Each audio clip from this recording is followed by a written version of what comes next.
Most people imagine courage as something loud, standing on a stage, shouting a truth, or running toward danger. But real courage, the kind that changes lives, is usually small and quiet. Sometimes it's just the decision to start before you feel ready. That's what Jordan learned one morning while staring at a sink full of dishes. He wasn't depressed. He wasn't lost. He was simply stuck, the way people get stuck when they've been waiting too long for motivation to arrive. Every day looked the same. Wake up, scroll, think, postpone. His dreams lived on lists, not in motion.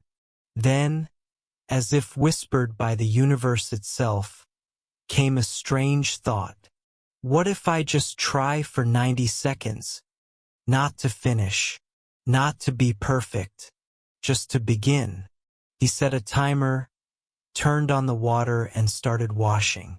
When the alarm beeped, he realized something. He didn't want to stop. He tapped plus 90 seconds, and by the time he was done, the sink was shining. It wasn't magic, it was momentum. That night, Jordan wrote a note and stuck it above his desk. 90-second courage. Start for 90 seconds. Decide later. It became his new rule. Whenever fear whispered, "Not today," he'd whisper back, "Just 90 seconds." When work overwhelmed him, he opened the project file for a minute and a half. When anxiety came, he breathed deeply for 90 seconds. When self-doubt screamed, he moved anyway. And the more he practiced, the easier it became to begin. Soon, the rule spread beyond his own life. His sister Cass borrowed it when she wanted to start painting again. She'd text him a single blue square emoji every time she used it. Her way of saying, "I showed up." Soon, their phones were full of blue squares, quiet symbols of small victories. One day, at work, Jordan hesitated before pitching a new idea to his boss. Fear told him to wait until next week, until it was better. But the note above his desk said otherwise. He opened his email, started the timer, and wrote for 90 seconds. When the time ran out, the message was done. He pressed send. 2 days later, his boss called him in. "Let's discuss this project," she said. The conversation wasn't dramatic, but it was different. For the first time, Jordan didn't feel like an employee surviving the week. He felt like someone creating it. That night, he bought a small notebook and titled it, "The Ledger of Small Courage." Inside, he wrote 3 columns, date, task, check. Every time he showed up for 90 seconds, he added a blue check.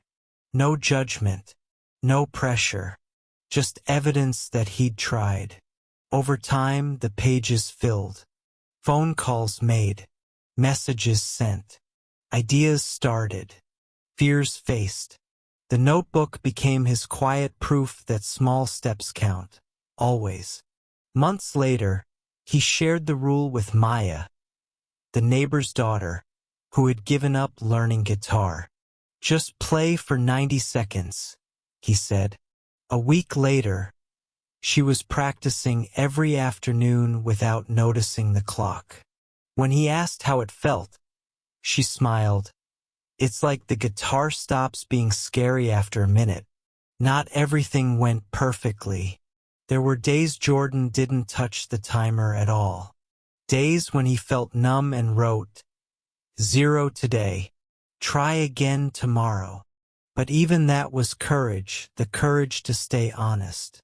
Then came the hardest test. Cass called one morning, her voice trembling. "The doctor found something," she said.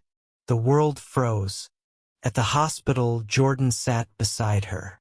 Neither spoke for a while. Then he whispered, "Let's just get through the next 90 seconds. She nodded. They counted together, breathing through fear. When the seconds ended, They smiled, fragile but alive. Days later, the results came back. Benign.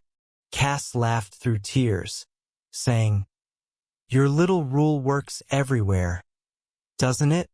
Jordan nodded, because he'd realized something important. The 90 seconds weren't about finishing tasks. They were about surviving moments. After that, he started leaving small cards in random places: cafe tables, bus stops, library shelves.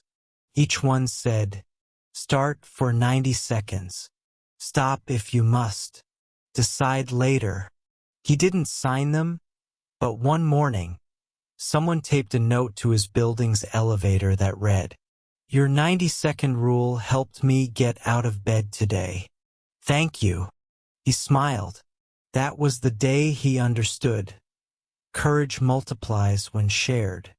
On the anniversary of his first 90-second act, Jordan opened his notebook.